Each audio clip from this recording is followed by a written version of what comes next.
डर से क्यों भाग रहे हैं? डर बात तो ये है, करवाओ ना भाई, सीबीआई भी तो तुम्हारी है, हम कब कर रहे हैं?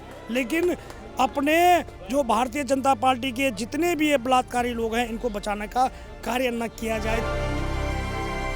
कोर्ट ने भी जो फैसला सुनाया उसमें भी कई जगह वीआईपी का जिक्र आया कि किसी ऐसे वीआईपी की वजह से अंकिता की हत्या हुई है, लेकिन एसआईटी ने कभी भी इस और जांच नहीं की कि इसका खुलासा नहीं किया कि वो वीआईपी कौन था। कि मात्र शक्तियाँ जो पहाड़ों में है, स्थितियाँ ये है कि गुलदार तेंदुआ भालू के हमले के डर में जी रही हैं, और नीचे अगर पलायन हो रहा है, तराई में आ रही हैं, तो वहाँ रईस जादव के जो बच्चे हैं, रईस जादे हैं, उनके वो अपराध कर रहे हैं। हमारे यहाँ एक कहावत है कि जिसके बाप ने ना देखी कुर्सी उसके सर पे रख दो, है ना। मैं इसमें महेंद्र भट्ट जी का दोस्त नहीं बता रहा हूँ। इतना बुरा हाल है उनका और उनकी पार्टी का कि उनको टेक्नोलॉजी के बारे में ज़ीरो पता है। ये वही पार्टी के लोग हैं जो जब कंप्यूटर इस देश में आ रहा था तो बैलगाड़ी लेकर संसद पहुंच गए थे। यहाँ पे जो अपनी सुरक्षा का काम है वो महिलाओं को खुद ही करना पड़ता है। हम सरकार के भरोसे तो नहीं बैठ सकते, ना आज तक बैठे हैं। और आंकड़े नहीं बताते हैं। अगर आप किसी शहर में 9-10 बजे रात को घूम सकते हैं तो वहाँ पे बट ऑब्वियस है कि महिलाएं सुरक्षित हैं। पर आप खुद बताइए, आप खुद भी एक लड़की हैं, खुद भी एक महिला हैं, क्या हम सुरक्षित हैं? हम तो नहीं घूम सकते रात को। ये दुष्कर्म कुमार गौतम की जगह अगर किसी दूसरे संप्रदाय का व्यक्ति होता या किसी दूसरी पार्टी का व्यक्ति होता तो ये भाजपा के नेता पूरे देश में आग लगा चुके होते अब तक।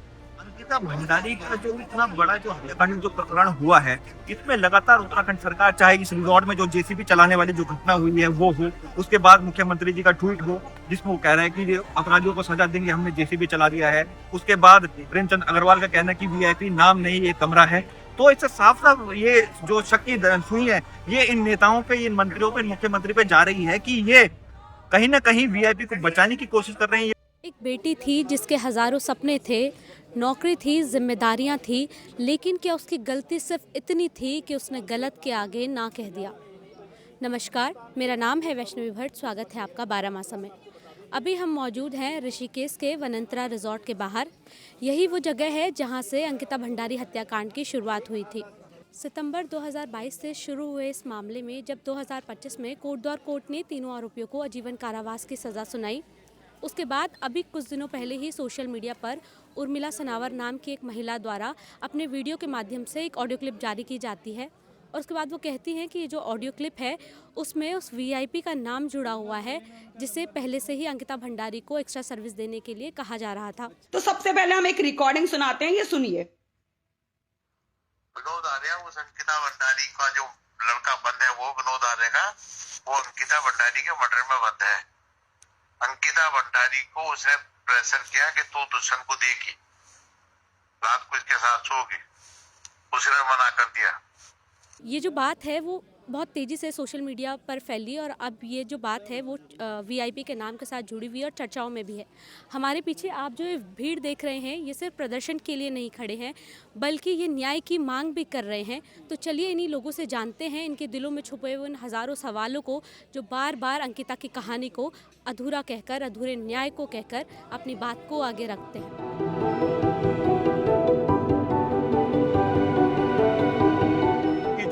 मोटी वीआईपी को सर्विस देने की जो बात थी उसमें साफ साफ पहले दिन से ही वीआईपी जो है उसका नाम उजागर नहीं हुआ। और जो अभी जो कॉल रिकॉर्डिंग आई है विधायक सुरेश ठाकुर से बात कर रही है, तो उसमें साफ साफ सुरेश ठाकुर ने ये कहा है कि वीआईपी कुमार थे, अजय कुमार था, तो उन पे जांच करने की बजाय सरकार खुद डिफेंसिव मोड में है और ऐसा लग रहा है कि सरकार खुद ही अपने जो वीआईपी हैं उनको बचाने की कोशिश कर रही है। और जो निष्पक्ष जांच करनी चाहिए थी, सरकार ने सीबीआई की जांच करनी चाहिए थी, उस सीबीआई जांच करने की बजाय अपने ही नेताओं को, अपने ही लोगों को, उत्तराखंड के प्रभारी दूसरे गौतम बड़े अहम का, उनको जांच के दायरे में लाना नहीं चाहती, जो एक गंभीर मसला है। क्योंकि भले 3 लोग जेल में हैं, परंतु जो मेन वजह से जो मोटिव क्राइम का, उसको बचाने की कोशिश करी जा रही है। जब तक वीआईपी का नाम बाहर नहीं आएगा, वीआईपी को सजा नहीं मिलेगी, अंकिता हत्याकांड की जो न्याय की मांग है वो अधूरी रहेगी। और उसको हम किसी भी कीमत पे बर्दाश्त नहीं करेंगे। स्टार्टिंग से ही इसमें ना लूप छोड़े गए हैं। जैसे मैं अभी भी बात कर रहा था, मैं तो इसको डे 1 से फॉलो कर रहा हूँ इस केस को। इन लोगों को ये जवाब देना चाहिए कि रेप के एंगल को इतने बड़े सेंसिटिव केस में क्यों नहीं देखा गया, और देखा है तो ये प्रोसेस बता देना किस प्रोसेस से इन्होंने उसको एग्जामिन किया है। वो कहीं नहीं है। उस अगर पूरी पीएम रिपोर्ट को आप पढ़ेंगी, एक उसमें महिला डॉक्टर नहीं है। क्या हमारी सरकार के अंदर इतनी सेंसिटिविटी नहीं रह गई है, इतनी सेंसिटिव हमारी सरकार नहीं है कि वहाँ पे अच्छा सुप्रीम कोर्ट की गाइडलाइन है कि अगर आपके पास अवेलेबिलिटी है तो आपको देना होगा। अब ये एक बहाना ले सकते हैं कि हमारे पास महिला डॉक्टर अवेलेबल नहीं थे। कहाँ नहीं थी महिला डॉक्टर? एम्स जैसे बड़े संस्थान के अंदर आपके पास महिला डॉक्टर अवेलेबल नहीं है, और आपको लग रहा है कि ये मामला इतना बड़ा बन सकता है क्योंकि बहुत सारे लोग, जिस समय पोस्टमार्टम हो रहा था कम से कम 30-40 लोग बाहर खड़े थे, तो क्या आपको लगा नहीं था कि ये मामला इस तरह से भी तूल पकड़ेगा? आपको एक संवेदना आपको दिखानी चाहिए थी वहाँ पे, लेकिन आपने नहीं दिखाई। उसके बाद उसमें कहीं रेप का एग्जामिन नहीं किया गया है। अगर वो सिर्फ मर्डर है तो दूसरी धाराएं इम्प्लीमेंट होंगी। अगर वो रेप प्लस मर्डर प्रूव होता तो धाराएं बदलती, फांसी तक उसको पहुंचाया जा सकता था। आपने तो रास्ते खोल दिए ना, लूप होल दे करके आपने रास्ते खोल दिया वहाँ पे। ये सरकार, इसका जो इस प्रदेश का जो प्रभारी है, जिसको लोग गट्टू कह रहे हैं, तो वो गट्टू इसमें गुनाहगार है खुद ही।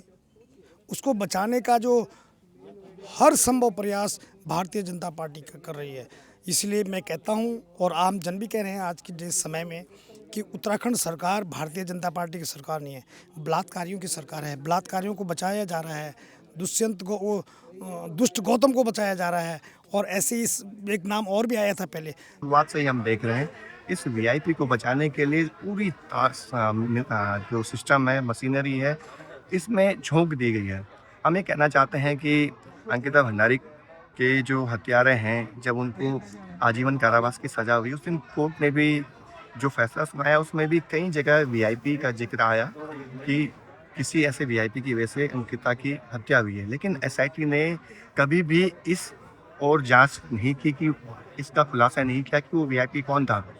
तो अपने आप में सवाल खड़े होते हैं कि एसआईटी की जो जांच है वो भी एक तरह से निष्पक्ष नहीं की गई है, और इसमें वीआईपी को बचाने की पूरी कोशिश की गई है। और आज जब नाम सामने आ गया है, तमाम ऑडियो रिकॉर्डिंग सामने आ रही है, तो हम ये कहना चाहते हैं उन ऑडियो रिकॉर्डिंग की आप फॉरेंसिक जांच क्यों नहीं कर देते हैं? क्यों नहीं आप उस महिला को पूछताछ के लिए बुला रहे हैं? उसके पास जो सबूत हैं, एविडेंस है, उसको आप अपने पास सुरक्षित रख रहे हैं।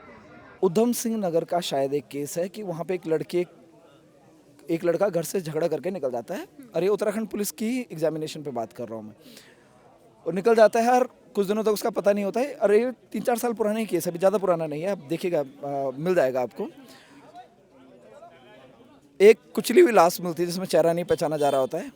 उसके घर वालों को बुलाया जाता है, वो बेचारे शिनाख्त कर लेते हैं, उसका क्रियाक्रम कर दिया जाता है, उसके 13वीं का जो है वो चल रहा होता है। उसका एक दोस्त आया, उस दोस्त ने कहा कि मैंने तो उसको भी देखा है वहाँ, और बाद में उसको बुला करके लाए, वो जिंदा घर लौटा।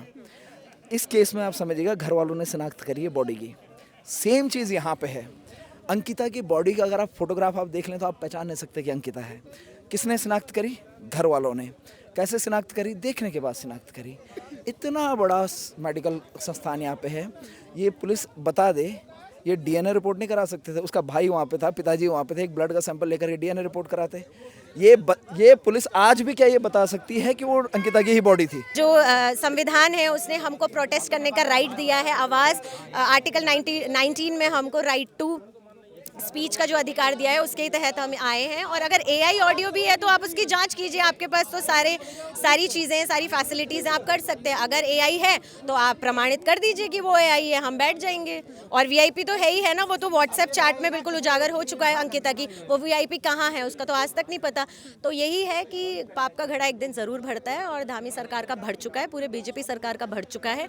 और उर्मिला राठौर सनावर जो है, उन्होंने जो भी नाम उजागर किए हैं, जिसकी भी ऑडियो क्लिप वायरल करी है, आप करिए उसकी जांच। हम बैठे हैं यहाँ पे, आप अगर प्रमाणित कर देते हैं कि वो एआई मेड है तो ठीक है, फिर हम भी मान जाएंगे। वीआईपी का जब नाम आ रहा है तो सरकार अपफ्रंट होकर के उस बात को कह रही है।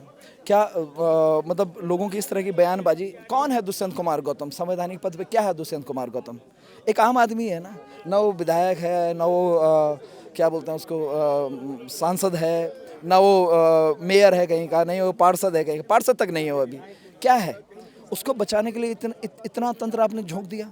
क्यों आपने झोंका? आप उसे कटघरे में लाए ना, साफ सुथरा होकर निकल जाएगा कटघरे से बाहर, है ना। लेकिन जब आप उसे रिकॉर्ड में लाना ही नहीं चाहते तो आप इतनी सारी बयानबाजी, भाजपा का प्रदेश अध्यक्ष से लेकर के बाकी तमाम अमला जो है उनका वो बयानबाजी पे उतर जा रहा है। लास्ट में आप कह रहे हैं कि उस जातिगत रंग के देकर के उन्हें जाति के तौर पे, हम तो ये भी कहते हैं ना कि अंकिता को भी आपने जातिगत तौर पे वो किया। भाई वो राजपूत थी, पहाड़ी राजपूत थी, इसलिए आपने उसे मरवा दिया। तो ये अगर आज ही देख लीजिए, आपके सामने की बात है। यहाँ हम लोग आए हैं, इस जंगल में आए हैं, यहाँ की स्थितियाँ देख लीजिए। और अगर इस रिजॉर्ट में कुछ नहीं है तो पुलिस को क्यों लगाया गया भाई? क्या कुछ है उसके अंदर रखा हुआ? इसका मतलब अभी भी सरकार को डर है कि इसके अंदर कुछ साक्ष्य हैं जिनको वो संरक्षण दे रही है।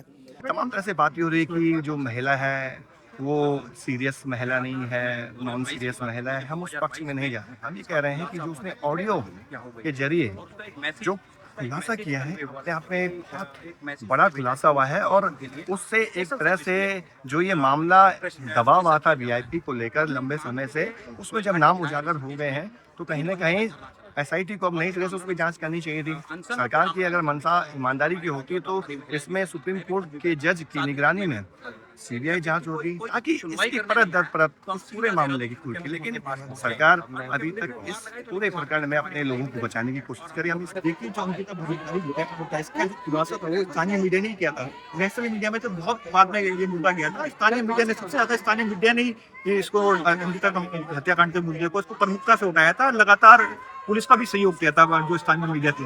और आज उसी स्थानीय मीडिया के खिलाफ जो उत्तराखंड के प्रभारी थे जिनका नाम आ रहा है वीआईपी में, वो जो खत लिख रहे हैं गृह सचिव के, उत्तराखंड के गृह सचिव को कि इन पे कार्रवाई हो, ये ना साफ साफ गृह सचिव से भी प्रश्न है, उत्तराखंड ये दुष्यंत गौतम से भी प्रश्न है कि जब अंकिता भंडारी हत्याकांड हुआ था तब तो आपने गृह सचिव को सीबीआई जांच की मांग के लिए कोई पत्र नहीं लिखा, ना तो आपने अंकिता भंडारी की जांच हो निष्पक्ष तौर पे उसमें कोई आपने ऐसा कोई पत्र आपका ना तो सोशल मीडिया पे वायरल है ना जनता के सामने आया है। तो जब आज आपके ऊपर सवाल उठ गया है, जब आपका नाम आ गया है, तब आपको अचानक से अपने नाम सम्मान की बात आ गई। अब अंकिता भंडारी के नाम सम्मान का क्या, उत्तराखंड की माताओं बहनों के सम्मान का क्या, उस उत्तराखंड की जनता के सम्मान का क्या, तब आपको याद नहीं आई? तो ये साफ साफ यह है कि दुष्यंत गौतम भी, भाजपा सरकार भी इस मुद्दे को डाइवर्ट करना चाहती है। दुष्यंत गौतम अगर इतने ईमानदार हैं तो जनता के सामने है, उत्तराखंड पुलिस के सामने है, उत्तराखंड सरकार के सामने है और बोले कि मेरी निष्पक्ष जांच करो, मैं जांच के लिए तैयार हूँ।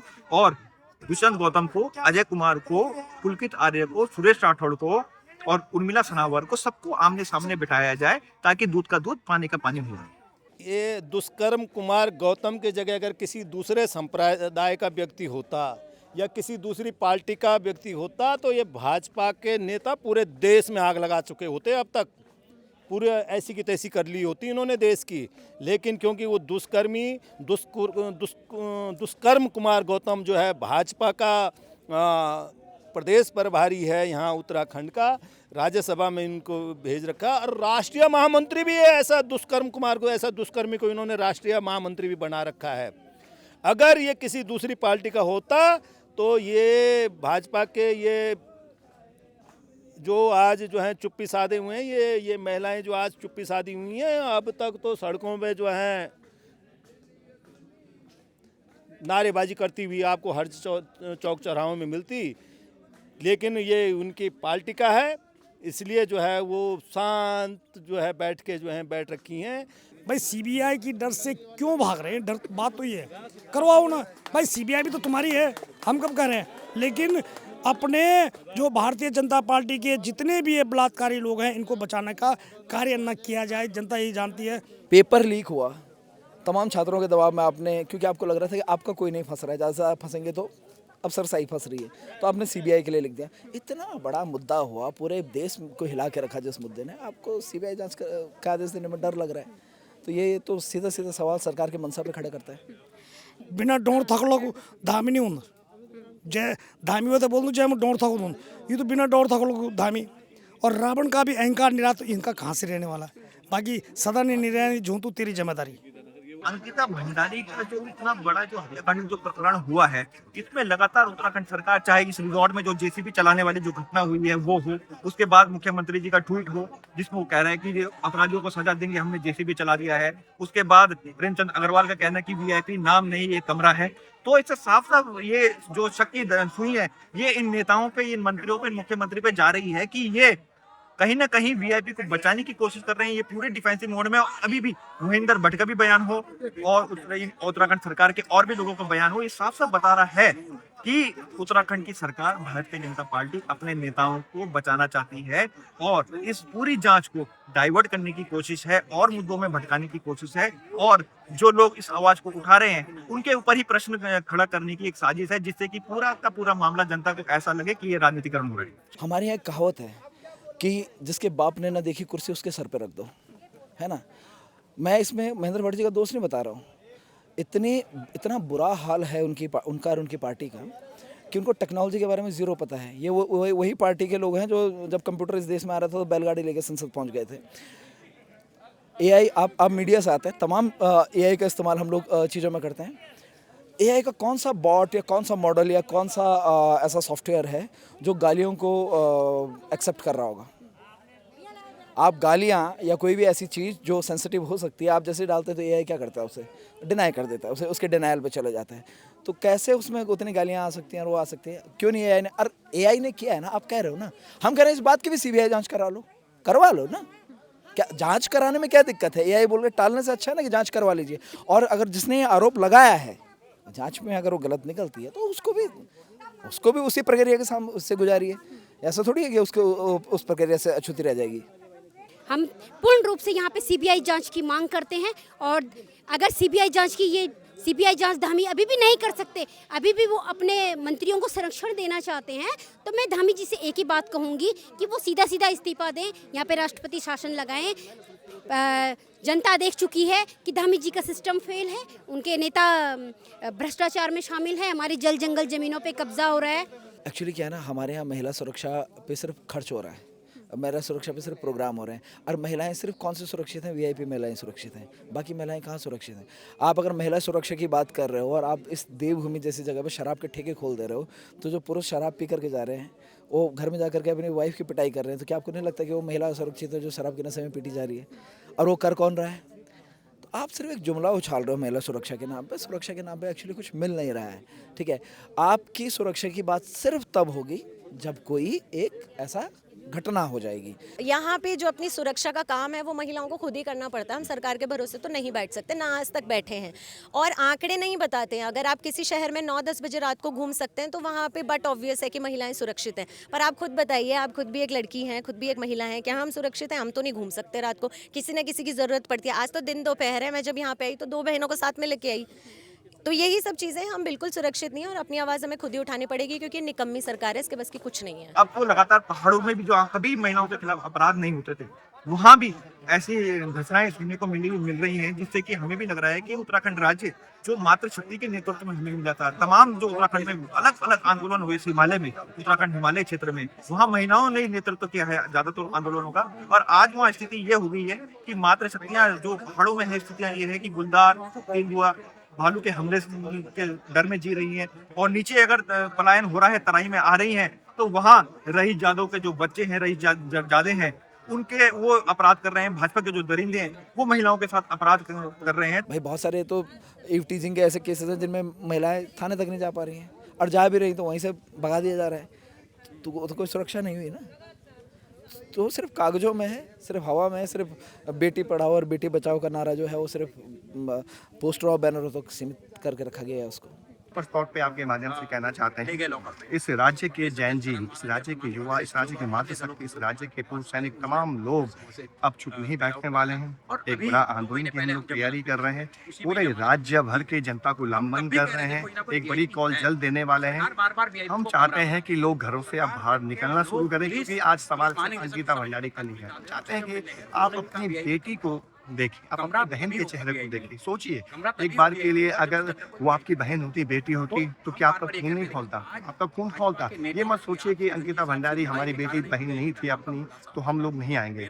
कल यही घटना आपकी बेटी बहन के भी साथ हो सकता है, इसलिए आपको आना चाहिए। ये सवाल हमारी महिलाओं की सुरक्षा का है, हमारी आत्मसम्मान और स्वाभिमान का भी सवाल है।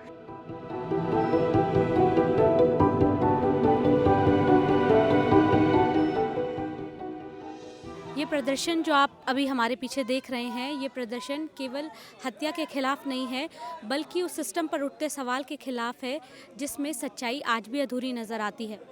उस रात वो नदी बहती रही अपने शोर में, लेकिन एक आवाज़ थी जो उस दिन डूब गई। सवाल लेकिन आज भी वही जिंदा है कि क्या अंकिता तुझे पूरा न्याय मिला भी या नहीं। तो ये थी ग्राउंड से जुड़ी हुई हमारी आज की रिपोर्ट। आपको ये कार्यक्रम कैसा लगा हमें कमेंट करके बताएं। आप अंकिता भंडारी के इस केस के बारे में क्या सोचते हैं, आप अपनी क्या राय रखते हैं, हमें कमेंट करके ज़रूर बताएं और जुड़े रहें बारामासा।